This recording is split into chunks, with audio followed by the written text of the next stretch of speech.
Hello বন্ধুরা, তোমরা সবাই কেমন আছো? আশা করি সবাই ভালো আছো। আমরাও ভালো আছি।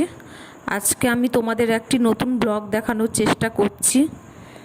ব্লগটি ছোটই হয়েছে কারণ একটু ঝামেলার মধ্যে ছিলাম এবং প্রচণ্ড ভিড়ভাট্টা। ব্লগটি হচ্ছে আমরা গ্রহরাজ মন্দির যাচ্ছি পুজো দিতে দেবগ্রামে। আমি, আমার ছেলে এবং আমাদের এক পিসিমা, তিনজনে যাচ্ছি। তো এই দেখো বন্ধুরা, মাল ট্রেন আসছে। আমাদের ট্রেন এখনও আসেনি, আমরা ট্রেনের জন্য ওয়েট করছি। ট্রেনটা একটু লেটই আছে। এটি আমার ছেলে, আমার একটা মাত্রই ছেলে। আর এই হচ্ছে দেবগ্রাম গ্রহরাজ মন্দির।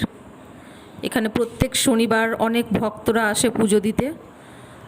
এই পুজো খুব নিষ্ঠার সাথে পালন করতে হয়। আমরা নিষ্ঠার সাথে পালন করার চেষ্টা করছি। আমার এটা প্রথম পুজো এবং গৌরাজের কাছে প্রচুর ভক্ত আসে, এখানে প্রচুর